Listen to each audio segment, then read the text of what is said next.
क्या लीला कर रहे हैं भगवान तो देखते हैं। नारद जी आए तो देखते हैं, क्या देखते हैं, जितनी रानियां उन सबके पास भगवान है और बच्चे उनके साथ में भी खेल रहे हैं। आप तो समझ गए नारद जी, ये भगवान की तो माया है। अब आए हैं कक्ष में, नारद जी को देख करके भगवान ने कहा, आइए नारद जी आइए, कैसे आना हुआ? कहने लगे मैं तो निमंत्रण देकर के आया हूँ। किस बात का निमंत्रण? पांडव और कौरव जो हैं वो कौरव मिलकर के एक यज्ञ कर रहे हैं, आपको बुलाया है। ठीक है, कोई बात नहीं। और एक दूत और आ गया जरासंध के यहाँ से, वो कहने लगा महाराज 20,000 राजा तो हैं जरासंध की कैद में हैं, उन्होंने यह चिट्ठी दी है हमारी मुक्ति करवाओ। कोई बात नहीं, जाओ हो जाएगा। भगवान गए हैं हस्तिनापुर में, पहले यज्ञ की तैयारी कर रहे थे तो भगवान जाकर के कहने लगे भैया ये असल में ये इस प्रकार नहीं होगा। तो कैसे होगा? पहले पूरी पृथ्वी के राजाओं को जीतना पड़ेगा, उनसे कर लेना पड़ेगा, जब जाकर के पूरा होगा। ये कहने लगे तो पृथ्वी के राजाओं को जीत लेंगे। कहेंगे नहीं नहीं, और राजाओं को तो तुम जीत लोगे मगर जरासंध तुम्हारे काबू में आने वाला नहीं है, वो बलशाली है, सेना भी ज्यादा है, तो आप ही बताओ क्या करें? कहने लगे मेरे साथ में तुम भीम और अर्जुन को भेज दो, बाकी मैं अपने आप समझा। युधिष्ठिर ने भीम और अर्जुन को भगवान के साथ भेज दिया। भगवान ने कहा भगवा वस्त्र धारण कर लो। भगवा वस्त्र युद्ध करने के लिए ले जा रहे हो कि हमने वहां भीख मांगने ले जाओ? भीख मांगने के लिए ले जा रहे हो, मैं कहूँ वैसे करो। अब पहन लिए भगवे वस्त्र, चल पड़े। अब 5,000 ब्राह्मणों से पूजा करवाई थी और जीत हुई थी जरासंध की। एक बार 18वीं बार ब्राह्मणों में बड़ी श्रद्धा, रोजाना वो उनको भेंट देते हैं, रोजाना भिक्षा देते हैं, लाइन लग जाती है। उसी लाइन में भगवान कृष्ण, भीम और अर्जुन भी लग गए। उनकी बारी आई तो कहने लगे, कृष्ण भगवान कहने लगे भाई तुम देना चाहते हो तो पहले संकल्प करो। कहने की संकल्प की क्या बात है, जो मांगोगे मिल जाएगा।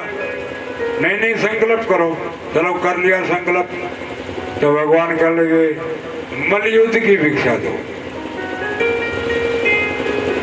मलयुद्ध की भिक्षा मान ले, तुम मांगने वाले तुम ब्राह्मण तो हो नहीं, बताओ कौन हो?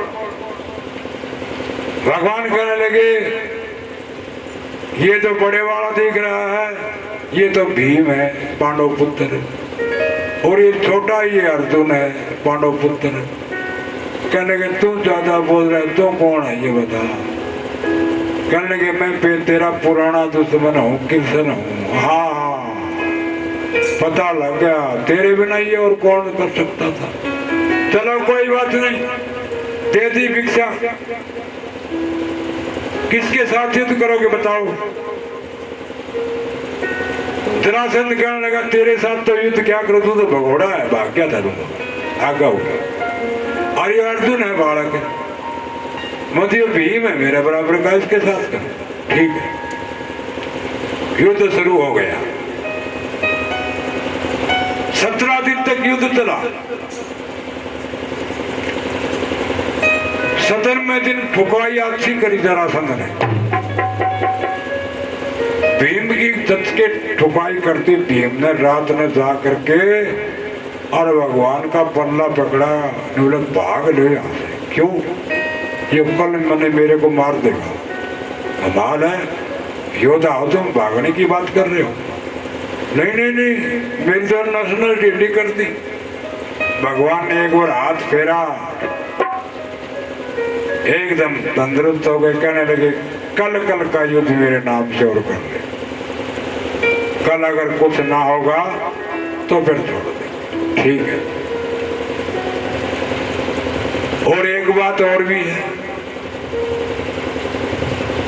युद्ध में मस्त होता रहा, मस्त होया जाए तुम, कभी कभार मेरी तरफ भी देख लिया करो। मैं भी किन शक्ति दूंगा था। अब होने लगा 18वें दिन युद्ध आपस में। तो भीम ने क्या किया, जरासंध के जो है दो टुकड़े कर दिए, पांव पकड़ के, एक इधर फेंक दिया, एक इधर फेंक दिया, और वो आकर के वापिस मिल गए नहीं। वो फिर फाड़े फेंक दे, फिर मिल दिया आगे, वो फाड़ के फेंक के फिर आ जा। ये क्यों है ऐसा? ऐसा इसलिए हुआ तो जरासंध के जो पिता थे उन्होंने एक पुत्रेष्टि यज्ञ किया था। यज्ञ में ब्राह्मणों ने प्रसाद दिया, कहने लगे अपने पत्नी को खिला देना, और उनको पत्नी दो पत्नियां थी, उन्होंने वो आधा खिला दिया, तो आधे आधे टुकड़े पैदा हुए। अब वो कहने लगे महाराज ये तो आधे टुकड़े पैदा हुए, इनका के कराने वाला के करा, फेंक दो ना जंगल में, के काम आओगे। और वन में फेंक दिया। वहां जरा नाम की एक राक्षसी रहती थी, उसने देखा छोटे छोटे दो बालक पड़े हैं, उसने उठा करके उनको इकट्ठा कर दिया और वो बालक जिंदा हो गया।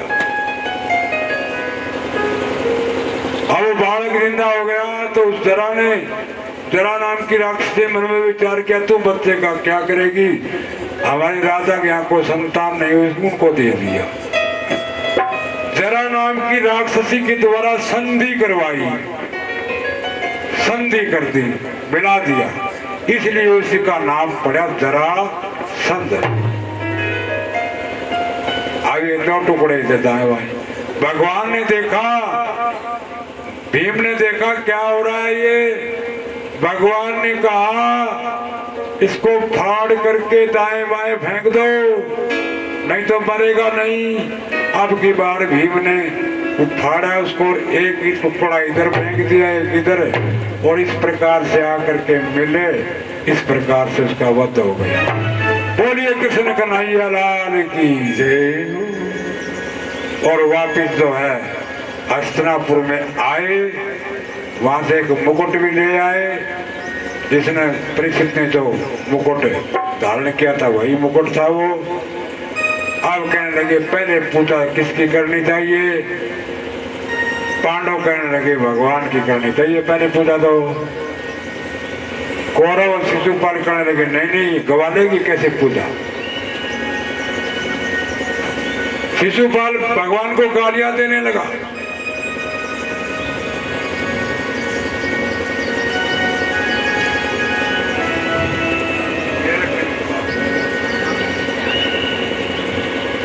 करवा दे, वाह भाई वाह, भाड़ा